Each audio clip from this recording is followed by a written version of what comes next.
We'll just give it one more minute, guys. Grab yourself a quick water, settle in before we kick started off.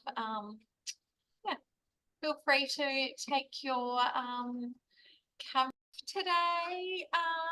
Hello to you guys. I can see you there, Sandra. I'm pretty sure that's Kelly from Met Apartments as well, which is great. Not quite sure who the other guys are, but hello and welcome to our wonderful community. Got a couple of others just joining in now too. So thanks so much for joining us today. For those of you who don't know me, I'm Kathy Ramsey, Manager of Membership, Partnerships, Business Operations here at TIC SA. Before we start, I'd really like to acknowledge that I am hosting this webinar today from Ghana country. I pay my respects to elders past and present, and also like to acknowledge the traditional custodians of the lands, the various lands where you all join us from today.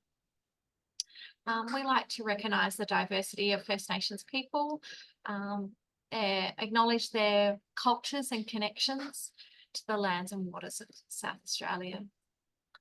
I'd also like to note we always aim to make our spaces inclusive environments, and we'd like to acknowledge the people in our community who advocate for everyone's right to belong and bring attentions to the way we can do this. Accessibility and inclusion are really important. Our In Conversation series are short webinars, a part of our business development program, where we provide you guys, our wonderful community, eclectic community of tourism operators, with insights and advice to help with your business operations. Like if you've joined one of these sessions before, you guys know the drill, but I'll be asking a number of questions. Feel free to pop your hand up, use the chat function. We love to use the chat function. Please don't hold back on asking anything. With a small group, we'll probably be able to take you off mute too. You get out of these sessions as much as you put into these sessions.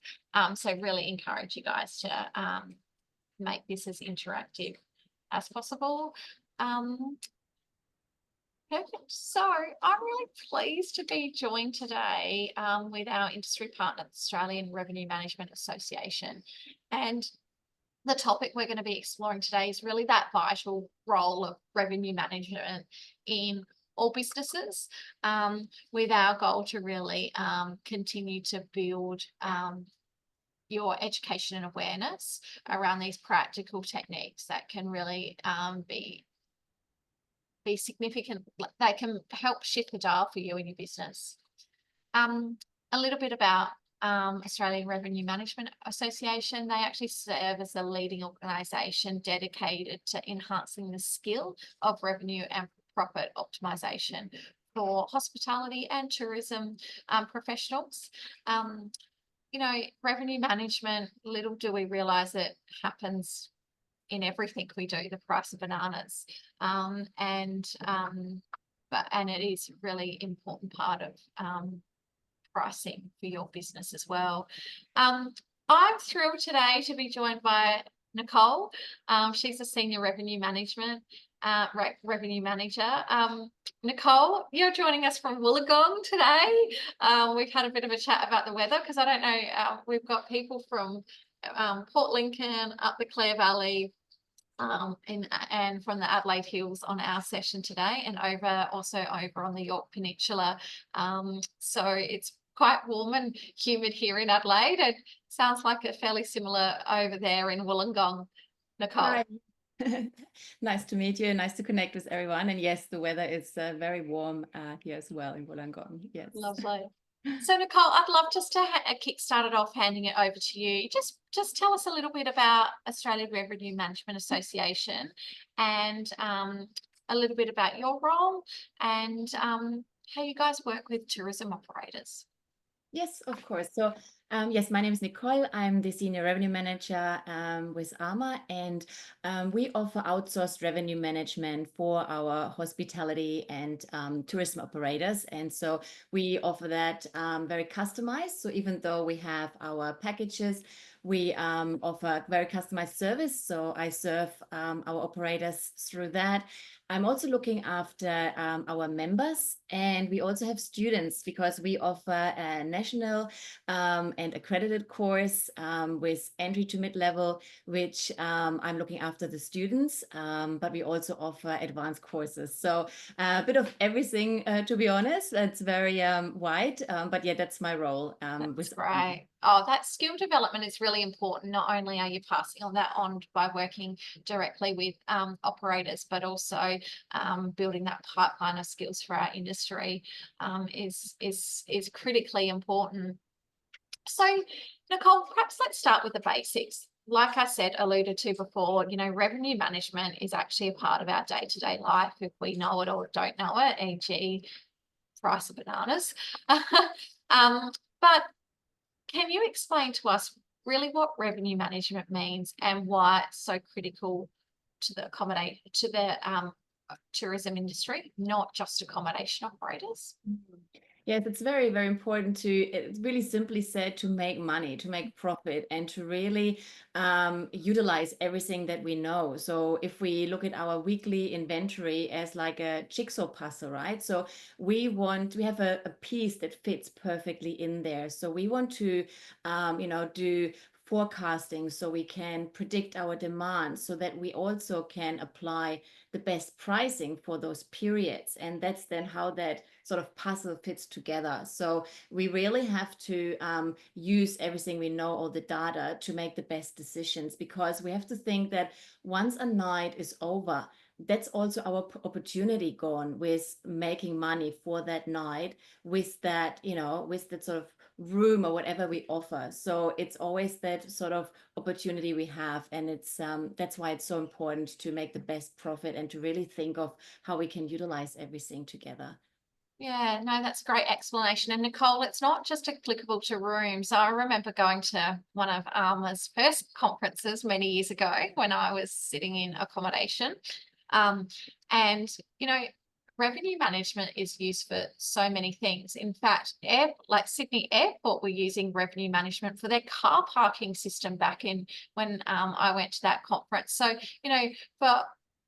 for tour operators as well, it's really important to collect the data then to help you make pricing decisions to drive profit. Is that correct?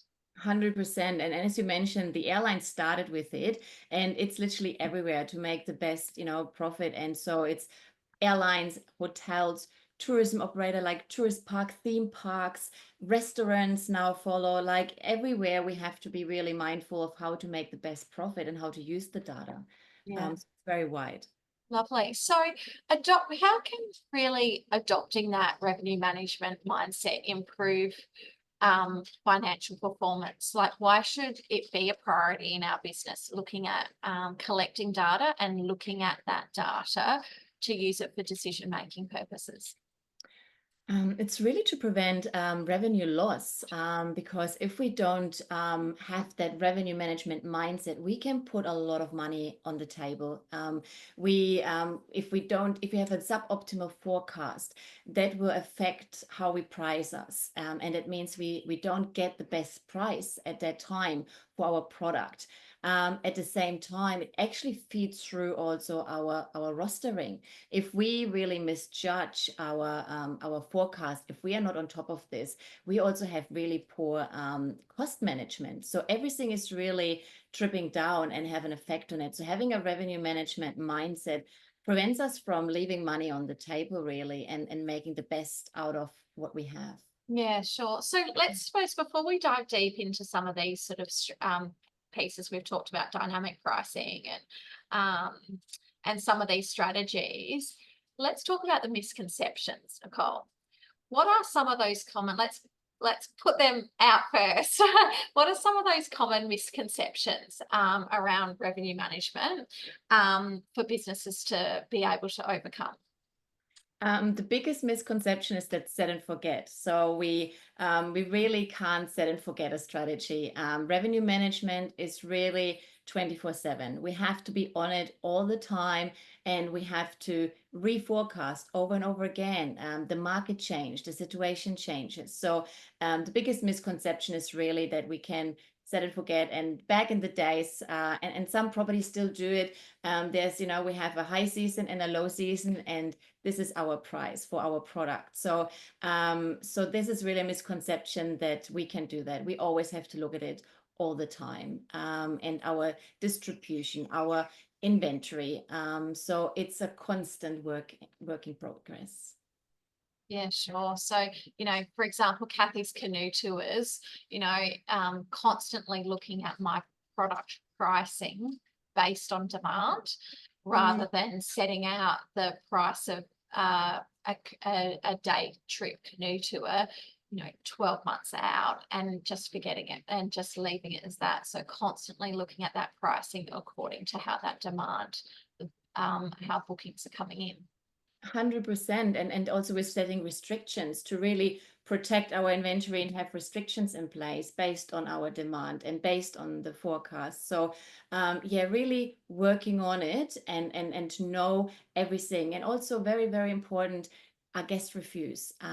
We underestimate sometimes the importance, because everyone who is going to book nowadays looks at our reviews. So this also gives us an indication of, what we can use in order to better ourselves on a daily basis, because that gives us a lot of information as well. Yeah, sure. Great. So dynamic pricing, this is a standard concept, or flexible pricing, it's standard concept now in travel distribution. And like you said, airlines really started with this. How can small businesses really adopt? What are some of the key steps small businesses can take in adopting this model effectively, rather than that set and forget sort of thing? What does dynamic pricing look like, and what are some of the steps that business operators can be doing in a small business?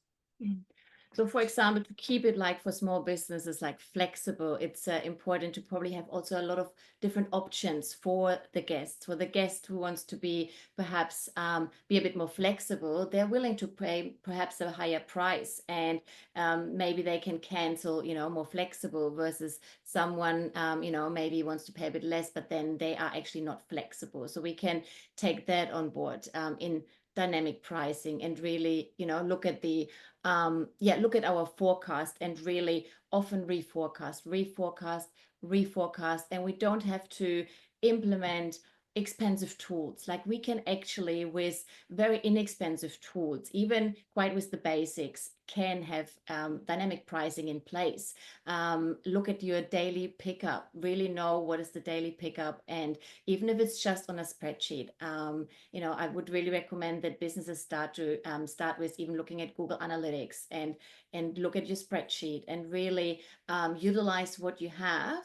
And yeah, daily pickup is very important for that, and also have different prices with different options. Sure. And what about like starting small and just looking at the day of the week pricing? For example, Tuesday, Wednesday, Thursday might be a softer period for you for sales versus Friday, Saturday, Sunday sort of thing. Is that sort of a good starting point?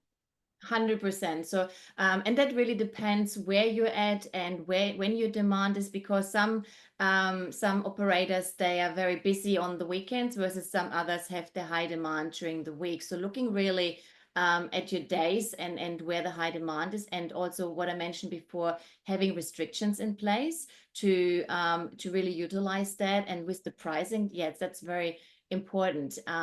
Also with the restrictions, if you know that, for example, on the weekend you're very fully booked, you can put restrictions in place so that you actually get a wider range of bookings in, and not just book out on one day and then can't utilize any other Yeah. days. So referring to those restrictions, what would some of those restrictions look like for a tourism operator?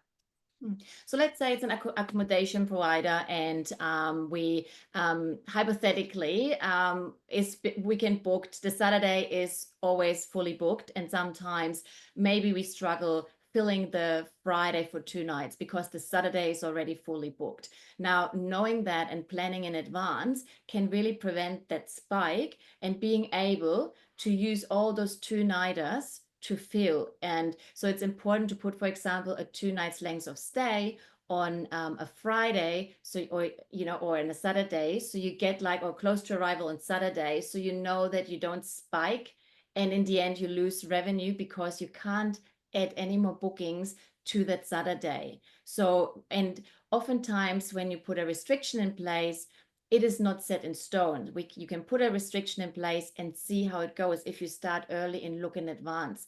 We always can take the restrictions out to then actually get the 1 night stays, but play around with your restrictions and really let it work in your favor so that you're not actually leaving money again on the table. Yeah, sure. And so what about restrictions in terms of cancellations? So if I was operating Kathy's canoe tours is going to be my example for today. How would, or, we've got Sandra on the line there with her Ego bikes, bike hire as well. And we've also got another bike operator on the call too.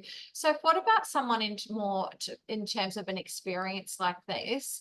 How would they use cancellations around in that light in terms of those booking cancellation terms and conditions?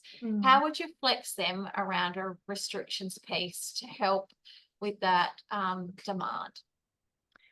So we can have different cancellation restrictions in place depending on the price. So for example, we can offer a higher price with flexibility versus a lower price with less flexibility. So let's say they get a really good offer, 20% off, but no cancellation possible. So some people might take that because they know they won't cancel. They are happy to take the risk and would rather save, versus other people would like to be more flexible and willing to pay for that flexibility, and to really also know when you're high demand, when you know you're going to be fully booked, you can put restrictions in place that there's a shorter cancellation period because you know that you're going to be fully booked, and cancellation is not possible because people might always book in advance, and might not be able to fill it if someone canceled last minute. Protect this and know that it has to work for your favor. If you get your bookings way in advance, short-term cancellation can again leave money on the table if they can cancel for free because you're not able to fill that last minute. Yes, that's where your point is. It's also about what's costing you money as well. Yeah. Absolutely. And what about, say, in terms of lead time? Would you play with your restrictions and potentially cancellation conditions, or it could be another type of restriction you might suggest here when you're looking at booking something with a big lead time, like say 6 or 3 months out, knowing that your normal pickup window is a month out? Would you play with your restrictions to try and drive demand at all? Definitely. So it's everything that is earlier booked gives you more, like you can plan better ahead, right? So the earlier someone books, the better is it, because with last minute pickup, it's hard to rostering, it's hard to plan everything. But if we have bookings in advance, it's actually an advantage for us. So we can actually give a discount for everyone who books in advance. And that doesn't matter what what you offer, what your product is, but reward people for booking in advance, because you can work with that already. Then they're booked in. And so we can give a discount for people who book in advance, because you also don't want to educate your customer that they just have to wait until last minute and then they get the cheapest price, because this is educating your customer, your guest, that they don't want to book in advance. They just wait last minute and then they book. But this leaves you in a struggle because you can't plan ahead and you have everything last minute. Now, if your cheapest price is earlier out and you only increase your price closer to the day, this is educating your customers as well, that they get the best price when they book a little bit earlier in advance. And a lot of people do that differently. They think if they give a last minute discount, they can attract that last minute demand, but they don't really realize that they educate people year by year. They just have to wait until last minute and they get a better deal. And so everything comes at once in the end. And that's what you don't want. You want to plan ahead. Yeah, I think that's a really great point, Nicole, you make about using your pricing to educate your customers on that sense. And particularly as we, I know you're sit in a national role and cover Australia for South Australia, and I'm sure this sentiment isn't is not new for what you've heard, but it's been a really tough winter for operators here in South Australia due to changing market conditions. It's a really tough economic climate. We also know tourism, when we're looking at pressures on disposable income, it's probably tourism as a luxury that sort of gets compromised in terms in that perspective as well. So those strategies are really important to educate our customers to get the best price, like we know from flights. Book early to get those best flights in advance as well. Anything more to add around strategies for operators in these really tough economic times? Another tip really that I want to give is like not to completely undercut. Oftentimes we think if we just undercut, then we get the best deal, but sometimes this is not the case. So whilst we want to be very price sensitive, it's still important to not to undercut your value, and so to not think that we just have to hit rock bottom in order to get people in. Add value. So instead of completely undercutting, try to add value to your prices. Give anything for free. People like free stuff. People like add-ons. They like to feel that they get something. So if there are tough times, I always recommend rather add-ons than completely bottoming out the rates, because sometimes you have something that might not cost you a lot, but it's of great value for the customer. So think about something that you can add that doesn't cost you much, and try to get the customers through that. So oftentimes, depending what the business is, there's always something we can chuck in, and it doesn't really cost much. Yeah, I like that. It's about adding value rather than eroding your profit, is the key message there. Sandra's put a great little comment on the chat, and I'll use this opportunity to encourage everybody. This is a great opportunity to ask Nicole's expertise is on the line, so pick her brain. So feel free to pop any questions in the chat group there. Sandra, are you comfortable? Like, we can see your beautiful face on the screen. Are you comfortable coming offline, coming off mute? Because it would be great to hear from you.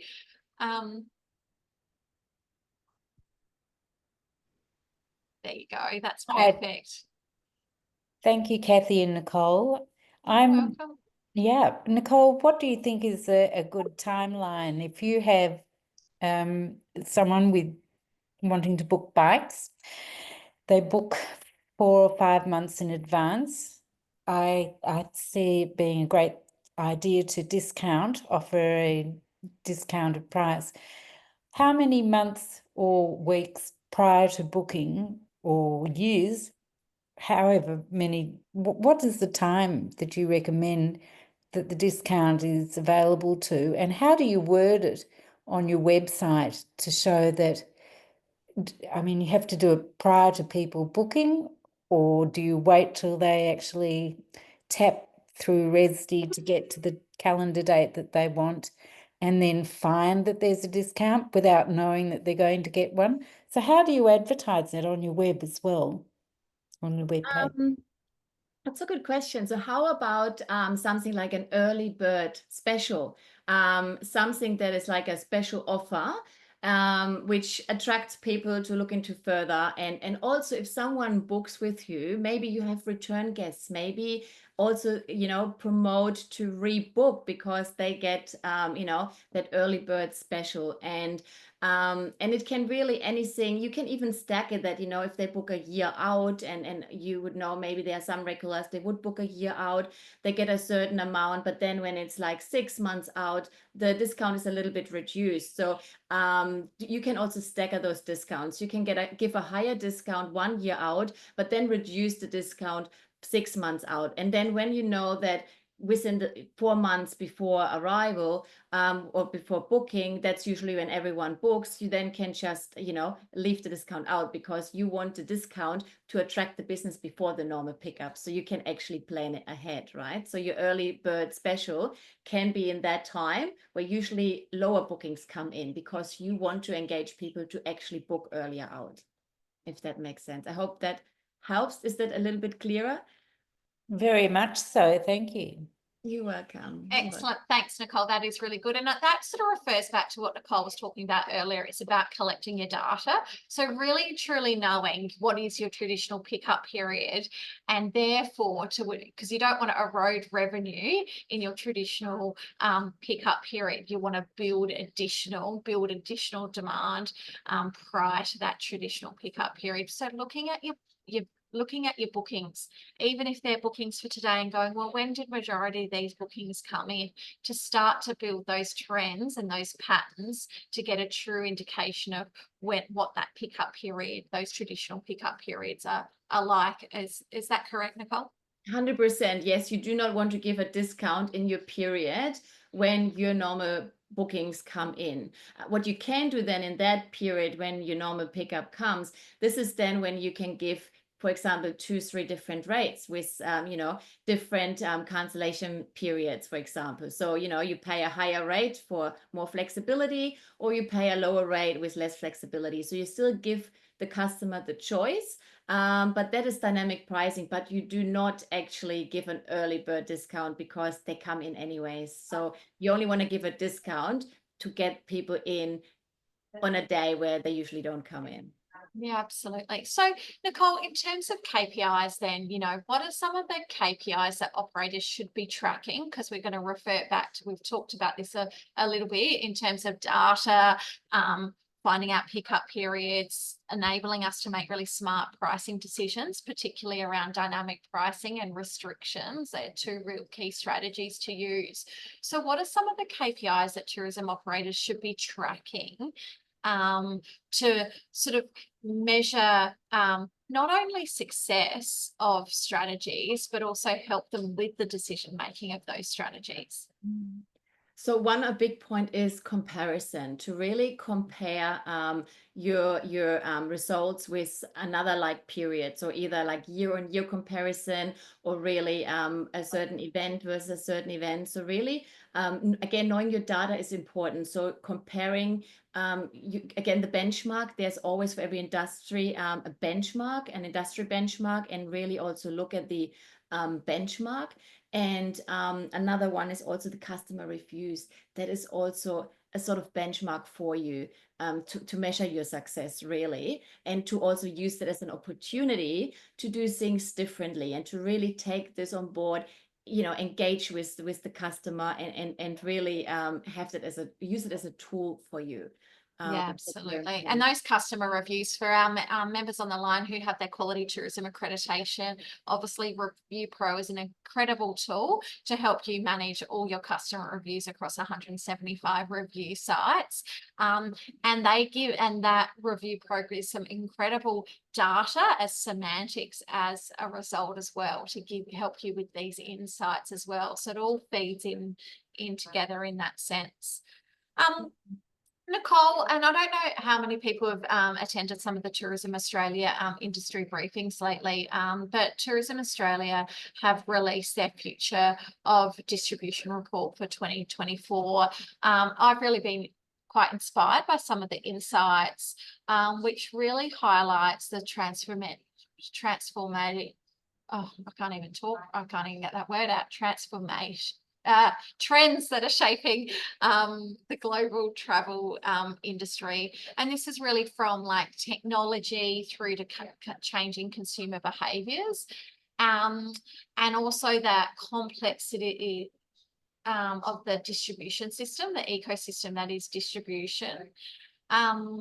So yeah, I was reading about this report. It really talks to adapting channel proliferation, which really refers to the growing ways in which consumers can book now, like social media platforms. You can make bookings through Instagram and TikTok.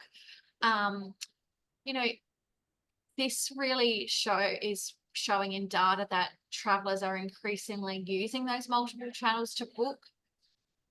So how can operators ensure they really maximize revenue opportunities across the multiple of channels and this really complex distribution ecosystem we sit in now? And that's very true. It gets more and more, and really, you know, rooms everywhere to book, and it can get very confusing. So what is a really good thing to have is a channel manager, but it's not a channel manager as such. Just to explain a little bit, it's really to have everything in one place and to make sure that you're not getting overbooked. I think this is the most important thing to prevent overbooking when we have rooms everywhere sitting and have to manually open or close them. However, rate parity is something also very important because when we have rooms offering and they can book it everywhere, social media, our OTAs, direct website, rate parity is crucial in order to prevent the customer to keep shopping around. Because if we offer different prices at different platforms, they keep shopping around trying to find the best rate, and it gives really some sort of guarantee when everywhere is the right price. Now, oftentimes we don't have rate parity, and we can see that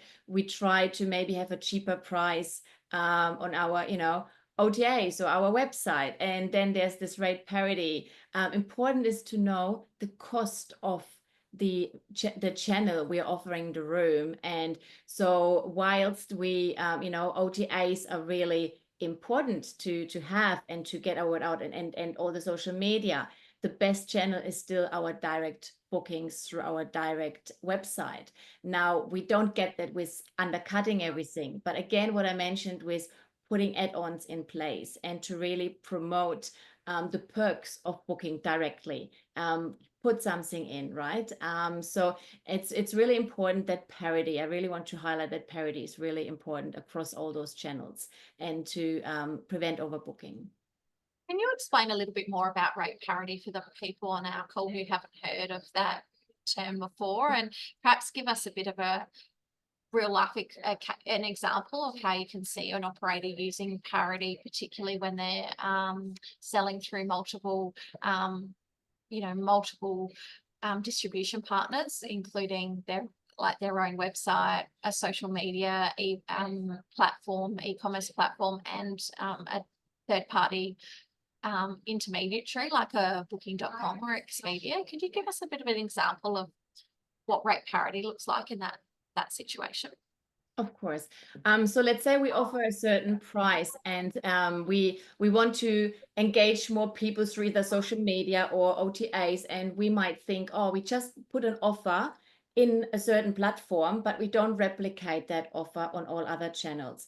Meaning we might have a rate of $80 on, let's say, booking.com, but on all other channels we offer $100. Now, this shows, one, what I said, we show the customer that they get, the more they shop, probably different prices, because they look at booking.com and get it for $80.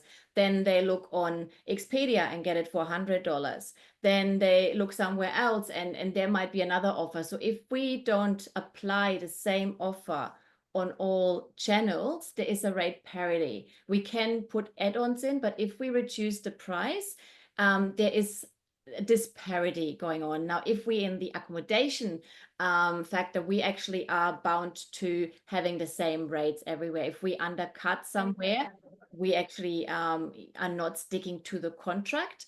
And again, for the customer, it gives the idea of, I just have to shop a little bit more around. Now we can refer to our direct website, and we can promote special deals. We can, for example, loyalty is really big. So we can actually promote loyalty programs that they get through direct bookings. But it's important that they see on each channel, when they look on Facebook, when they look on Google, when they look on booking.com, that they see the same price. And nowadays they just have to go in Google and they see from every platform the prices. So they don't actually have to go into each platform separately. They have that accumulated on Google or on any other platforms. They see the different prices, and that's straight away confusing for them. So if they see everywhere the same rate, this actually, they feel more secure. They see, okay, I don't have to shop around. This is all everywhere the same price. Yeah, absolutely. I think it's really hard to, but it can be really tricky for businesses to balance the benefits of direct versus the reach of third-party websites as well. So sort of referring back to the example of the early bird pricing, maybe you just have that as a special price only on your website. Would that be a way to manage parity as well, and have, plus obviously have other rates, but you don't release that early bird pricing to a booking.com? Would that be a way to manage it, or not necessarily? If you would you apply it Not across the board? necessarily, because that means there's a different price. Now I can't really say you can't. Everyone has their own choice to do it, right? I don't Yeah, absolutely. because you know, having, again, if that's a special like offer somewhere, that means the price is lower than on other platforms. But what you can do is you can promote the you know, you can promote a late checkout when it's a room, or you can promote you know, any other add-ons to your rate, or any add-ons to the loyalty program when they book directly to you. Yeah. Sure. Yeah. No, that makes sense. I also noticed in the report, it really highlighted the growing tech and the tech gulf that's happening between large and small players. What role does technology play in enhancing revenue management practices, and what are sort of some of your advice for the small businesses looking to leverage affordable tools for revenue management? So as I mentioned before, like, whilst it's not necessary, it's really helpful to have these tools, but we can actually, you know, utilize Google Analytics. We can do our spreadsheets, but if there is a small budget, for example, what ARMA does, we actually educated ourselves on all tools, all revenue management systems. So we can actually look into a system and can give advice of what system might be the best for that sort of business, because there are some very premium products and there's some very basic products, and depending on the properties or the business's needs, there are different systems. So there are low budget ones, and we, for example, at ARMA, we actually go through it, let's say in an advisory maybe session, and really look at it from that perspective. But you can do that with spreadsheets as well. It just really depends on your budget, what you want to invest. Yeah, that's really valuable, Nicole, because, you know, we've also got to understand, and as you know, small business operators, they're spinning many plates, but we know this is critically aligned, having great revenue management strategies and in place, and it's critically aligned to profit, which ultimately every business is out to make, is good profit. So it's about being able to have your eye on the ball, but it not be all consuming, using technology, working smarter, not harder, and how we can adopt tech in that.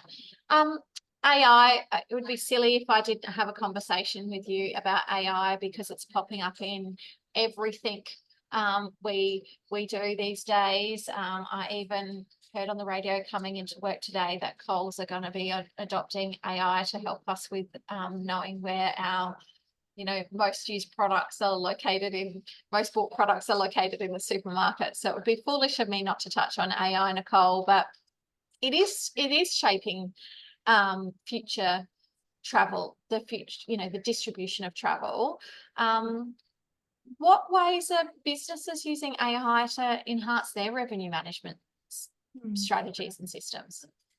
So, I mean, AI as such, like, you know, if you look at the revenue management systems, they have this, you know, learning since quite a long time. But now with ChatGPT coming and everything is just more advanced, we can use it in a much more complex way. And that can be as simple as helping us to write a roster, helping us to write a menu, helping us to write an offer, even social media campaigns. We can use, for example, ChatGPT to help us to get, let's say, the framework. Always make it your own. So I really want to highlight that. Don't use AI and take it one-to-one and put it out there. It is a good tool to help you, to guide you, and then to make it your own. So it can really make processes easier, make processes quicker. And especially as a revenue manager, it can make those lengthy processes, those manual processes, you can save a lot of time. And so, which, you know, the revenue management systems use as well, it is time saving. So then actually you can have the time to make the important decision. You don't use the time to do manual work and do all the calculating or do all the graphics or do all the templates. You can actually utilize your time much wiser, much better, and use your expertise to actually make decisions and to use it all more wisely. So AI is really for more efficiency and more, you know, more timely efficiency as well. Absolutely. And I think, Sandra, if you don't mind me using Sandra as an example and what she spoke to you before, Nicole, about is, you know, she could simply pop into chat GTP. My typical pickup period for my bike hire business is month out to a month window out. Write me an early bird offer to entice customers to book earlier, and that just might come up with some copy, and it might just even be that starting point for you as well. Sandra, am I on the right track there, Nicole?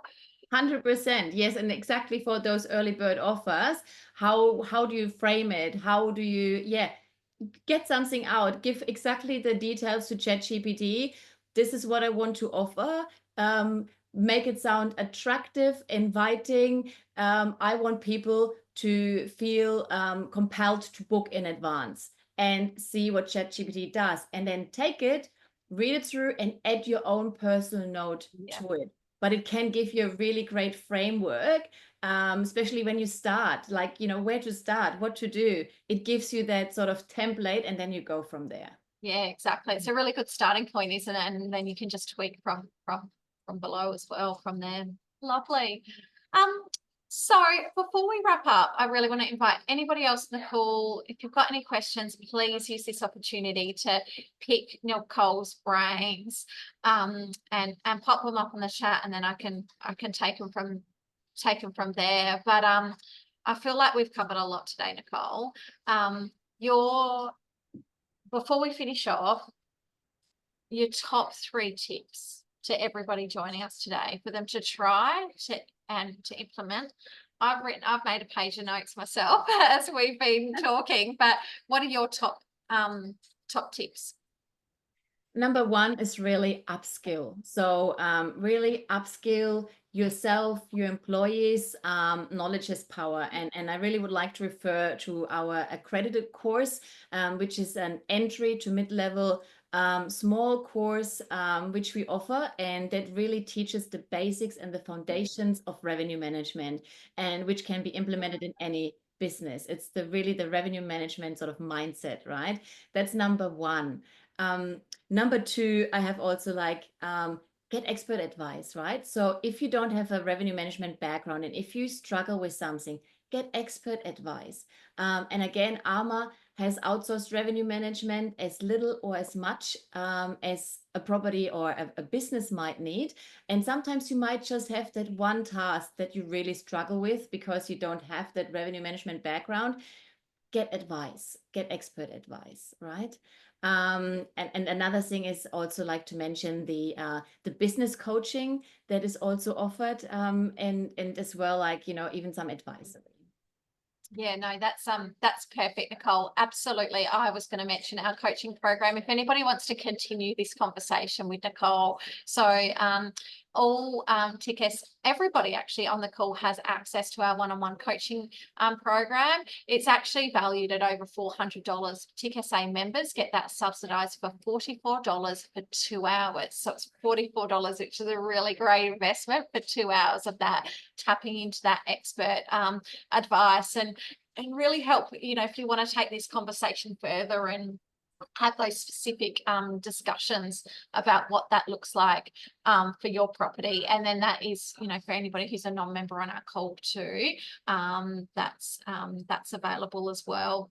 And to all our members, the Australian Revenue Management Association offers a 15-minute free consult with Nicole, just for that independent advice around revenue management functions, tech, training, general revenue management questions. She is available there to all our members on that 15-minute free consult line as well. But I'm with you, Nicole. It's about education and upskilling. I had the pleasure of being trained in revenue management very early in my tourism career.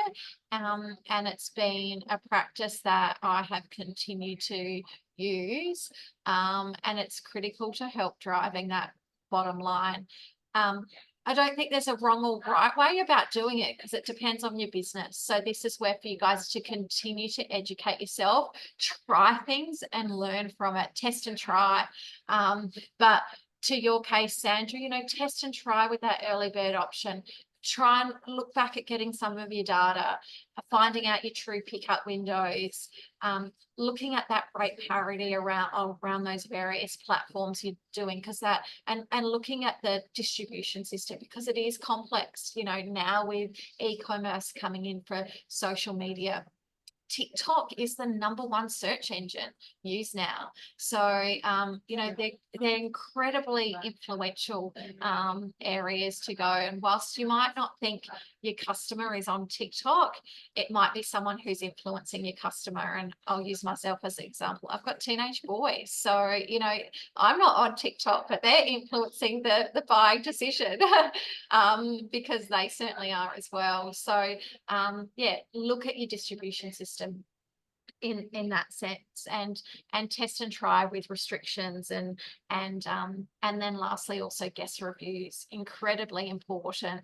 All our accredited members get access to Review Pro, a great tool to help you manage, not only respond to guest reviews, because it's critically important to always be active and responding to guest reviews, but it gives you insight to the semantics as well, which will help you with those decision-making strategies for your business as well. Yes, 100%. And there's probably also one last thing that I would like also to mention with the things I would like to recommend. I forgot to mention our summit. So we have also a 2-day summit in Melbourne, 26th and 27th of May.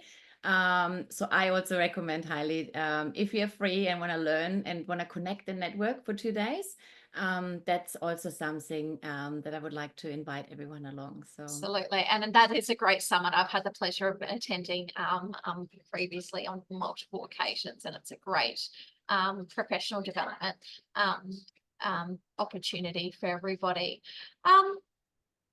Well, I think we're done, guys. How quickly nearly an hour goes. A recording of this session and the related resources, what we've talked about, will be sent on an email. If you've got any though additional questions, please feel free to reach out to me, and I can also connect you to Nicole as well to further these conversations. Yeah, and like I said, there's some we'll give a link to, we'll give all that information about those resources that are available through ARMA, our coaching program, the training programs that they offer discounted for Ticket Say members, as well as the 15-minute advice consultation as well. So we'll give you all those details. I'll also link in the future of distribution report that I talked about that Tourism Australia have recently released for any of you who haven't seen that yet. And finally, our last event of the year is coming up. Can we believe it? We're nearly at the end of the year. It's crazy how another year has flown by us so quickly. But our Christmas party is coming up next Thursday. So for those of you who haven't secured a ticket, we'll also include all those details in the emails. Well, we'd love to see you there and send you at that event as well. But thank you, Nicole. I really appreciate your time and letting me pick your brain today. I hope everybody on the call has really gained some insights and learnt something off of today's session as well.